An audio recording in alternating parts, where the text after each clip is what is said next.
প্রিয় শিক্ষার্থীবৃন্দ, আসসালামু আলাইকুম। আশা রাখি তোমরা সবাই ভালো আছো। আমি তোমাদের সকলের দোয়ায় এবং আল্লাহর অশেষ মেহেরবানিতে, আল্লাহর রহমতে ভালো আছি, সুস্থ আছি।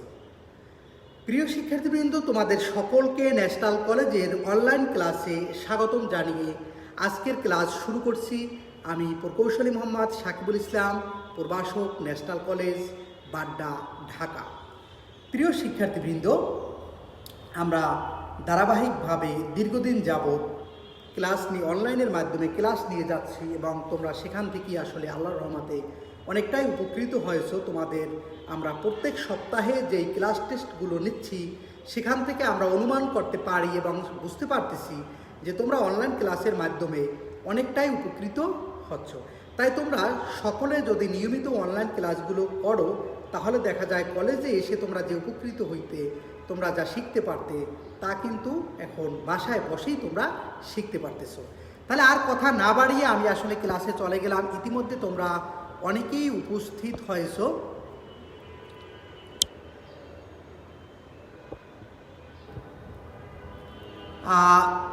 সাজ্জাদ হোসাইন সজীব,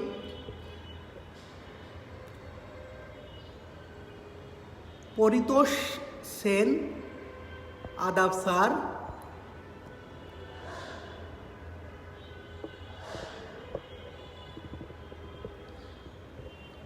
Abu Jafar is watching, thank you.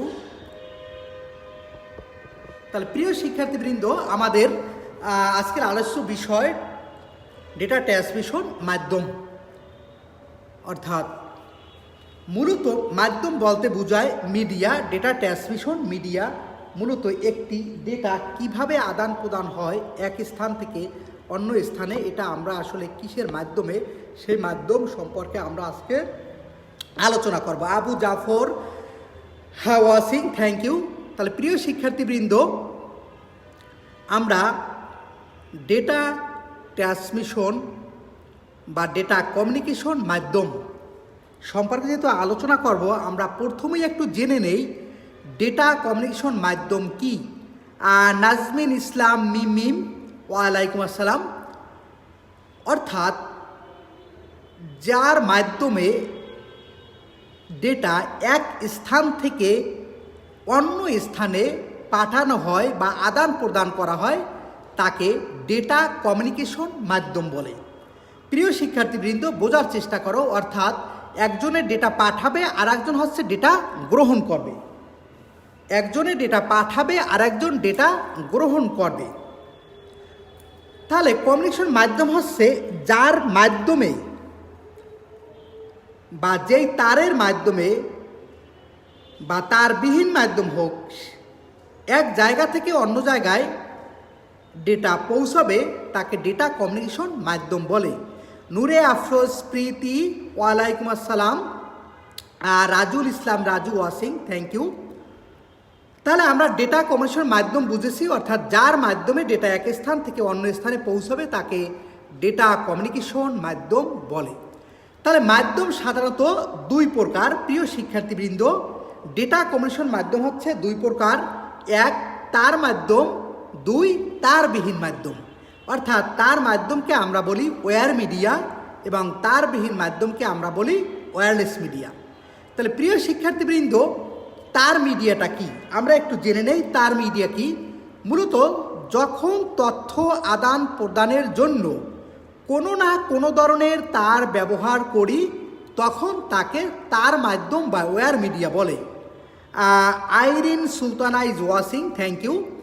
তাহলে প্রিয় শিক্ষার্থীবৃন্দ, আমরা যখন ডেটা আদান প্রদানের জন্য কোনো না কোনো তার ব্যবহার করি তখন তাকে মূলত তার মাধ্যম বলে। এখন তার মাধ্যমের তাহলে তোমরা একটা উদাহরণ বা এক্সাম্পল আমাকে একটু দাও তো, দেখি তোমরা বুঝছো কি না। আবার তারবিহীন মাধ্যম কি? অর্থাৎ যার মাধ্যমে ডেটা আদান প্রদান করি কিন্তু কোনো তার নেই, অর্থাৎ তারবিহীন উপায়ে যখন আমরা এক স্থান থেকে অন্য স্থানে ডেটা পৌঁছে দেই বা আদান প্রদান করি তখন তাকে তারবিহীন মিডিয়া বলে। প্রিয় শিক্ষার্থীবৃন্দ, তোমাদের কাছে আমি তার মিডিয়ার উদাহরণ তোমরা অনেকেই জানো। টেলিফোন, তারপর হচ্ছে কম্পিউটার, কিবোর্ড থেকে কম্পিউটারে ডেটা যাওয়া, তার বিভিন্ন সময় আমরা তার মিডিয়া ব্যবহার করি। ঠিক তদ্রূপ তারবিহীন অনেক মিডিয়া রয়েছে। তোমরা আমাকে তারবিহীন যে কোনো একটি মাধ্যম এর উদাহরণ দাও, অর্থাৎ যে কোনো একটি মিডিয়া, তারবিহীন একটি মিডিয়ার উদাহরণ তোমরা আমাকে বলতে পারো কিনা আমি দেখব। যে তারবিহীন মিডিয়া বা তারবিহীন একটি ডিভাইসের নাম আমাকে বলো, যে এখানে তারবিহীন উপায়ে ডেটা আদান প্রদান করা যায় বা কোনো সিগন্যাল আদান প্রদান করা যায়। তাহলে প্রিয় শিক্ষার্থীরা, আমরা ডেটা কমিউনিকেশন কি সেটা জানলাম। এরপর ডেটা কমিউনিকেশন প্রধানত দুই প্রকার, একটা তার মাধ্যম আর একটা তারবিহীন মাধ্যম।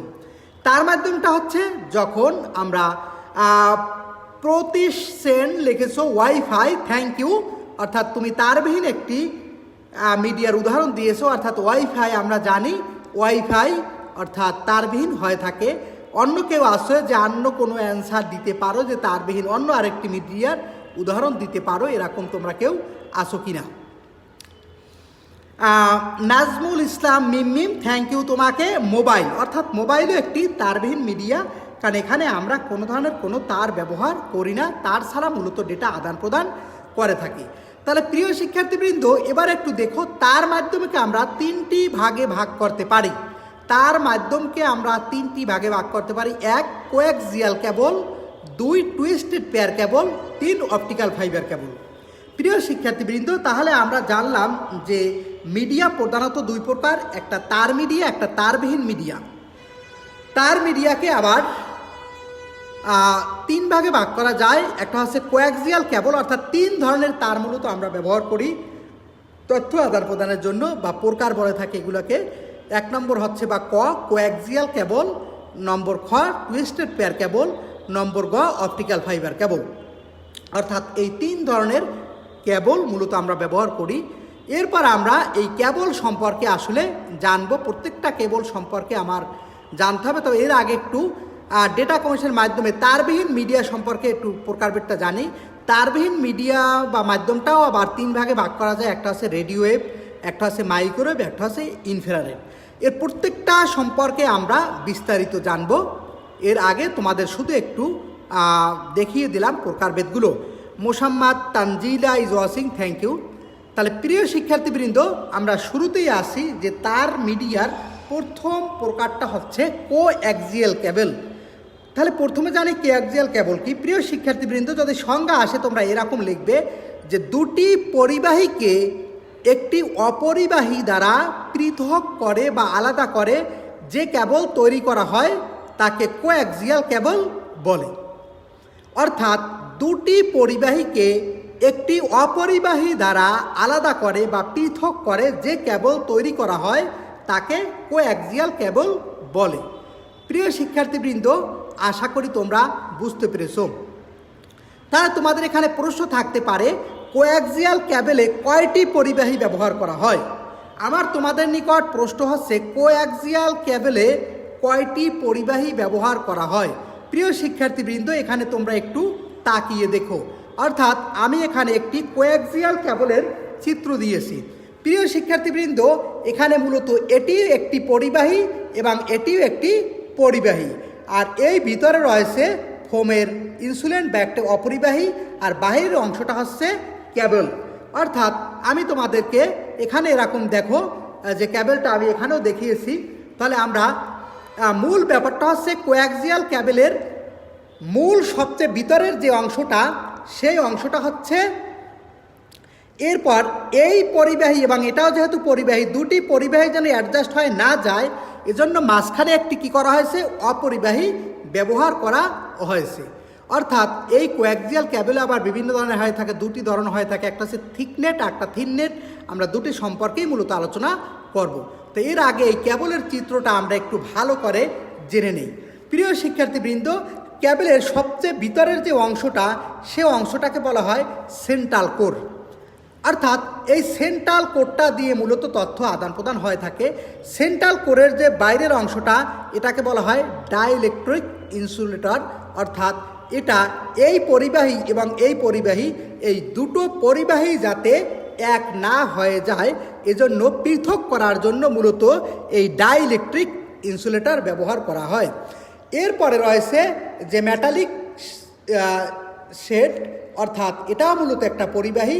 এর বাহিরে রয়েছে প্লাস্টিকের জ্যাকেট, যেটাকে আমরা কভার হিসাবে চিনি। তাহলে প্রিয় শিক্ষার্থীবৃন্দ, এখানে আমি তোমাদেরকে একটু ভেঙে ভেঙে একদম বাস্তব চিত্রের যে ছবিটা, সেরা একটা ছবি এরকম তুলে ধরা হয়েছে, অর্থাৎ এটা আর্টিফিশিয়াল বাস্তব। এখন দেখো, সবচেয়ে যে ভিতরের অংশটা কোয়াক্সিয়াল ক্যাবেলের, সেটাকে মূলত বলা হয় কপার ওয়্যার। এটাকে বলা হয় সেন্ট্রাল কোর বা কপার ওয়্যার। মূলত এর মধ্যে থেকেই মূল ডেটাটা পরিবাহিত হয়। এরপরে যে অংশটা রয়েছে একটু দেখো তোমরা, সেটা হচ্ছে ফোমের ইনসুলেশন। মূলত ফোমের ইনসুলেশন দেওয়ার কারণ কি? কারণ যে উপরের যে এই পরিবাহী কন্ডাক্টর বা এই কন্ডাক্টর, অর্থাৎ দুটো কন্ডাক্টর বা পরিবাহী যেন অ্যাডজাস্ট না হয়, এজন্য ফোমের একটি ইনসুলেশন ব্যবহার করা হয়েছে। প্রিয় শিক্ষার্থীবৃন্দ, এরপরের যে অংশটি রয়েছে এটাকে বলা হয় কপার মেশ বা মেটালিক সাইড। মূলত এটা কি? এটা একটা পরিবাহী, এবং সবচেয়ে বাইরের যে আবরণটি রয়েছে সেটি হচ্ছে ইনসুলেশন, বা এটাকে আমরা মূলত প্লাস্টিকের কভার বলে থাকি, আউটসাইড।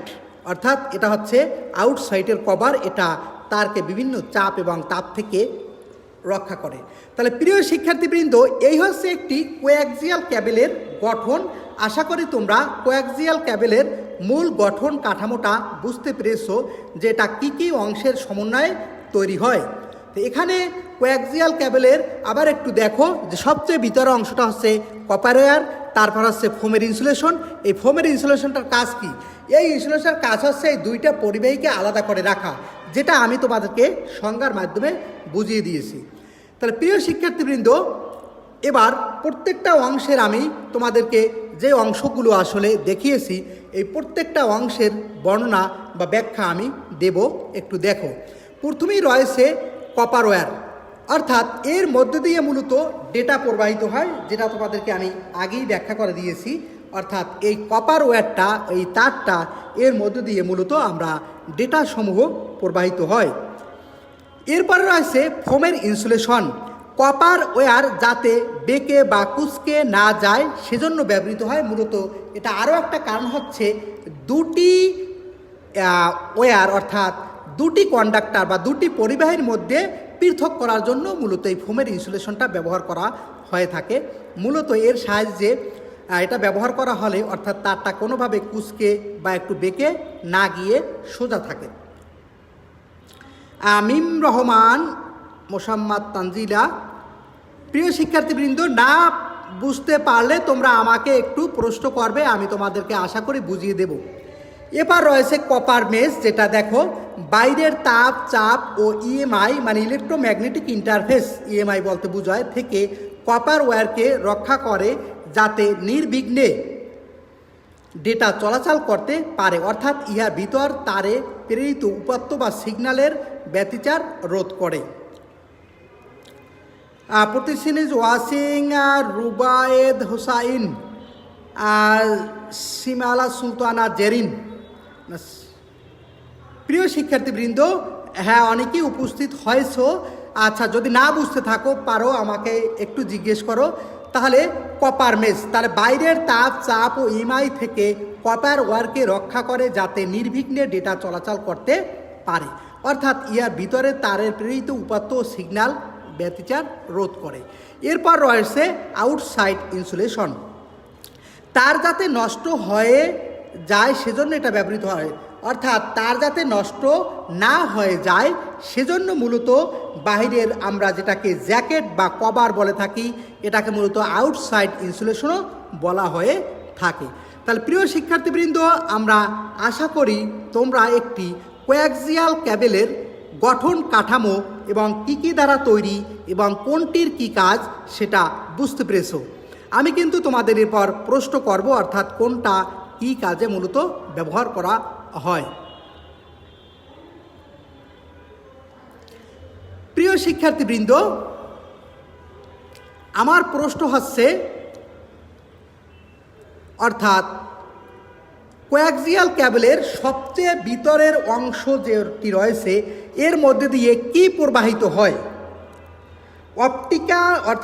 কোয়াক্সিয়াল ক্যাবেলের কপার ওয়্যার যেটাকে বলা হয় সবচেয়ে ভিতরের অংশ, এই ভিতরের অংশ দিয়ে মূলত কি প্রবাহিত হয়?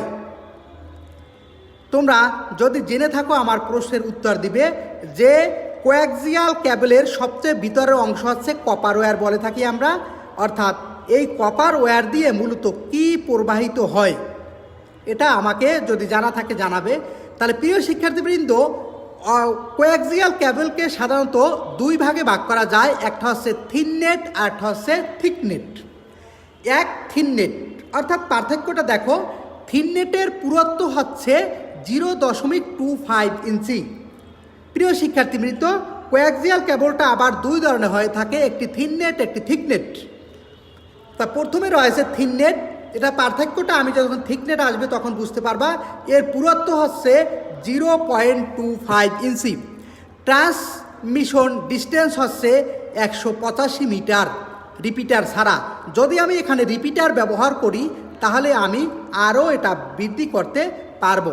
তবে বলা যায় ট্রান্সমিশন ডিস্টেন্স হচ্ছে 185 মিটার পর্যন্ত, এটা খুব সহজেই কোনো ধরনের রিপিটার ছাড়া ডেটা ট্রান্সমিট করা যায়। ট্রান্সমিশন স্পিড হচ্ছে 10 Mbps মানে মেগাবাইট পার সেকেন্ড, অর্থাৎ 10 Mbps যেটাকে আমরা বলে থাকি। Himel Ahmed from Gaibandha government college. Himel Ahmed, thank you তোমাকে জয়েন করার জন্য। তুমি অন্য কলেজের হয় তুমি জয়েন করেছো, আসলে থ্যাংক ইউ তোমাকে। প্রত্যেক জসে থ্যাংক ইউ। শুভ রায়, আসসালামু আলাইকুম। ওয়ালাইকুম আসসালাম। শুভ রায়, যদি না বুঝো আমাকে জিজ্ঞেস করবে।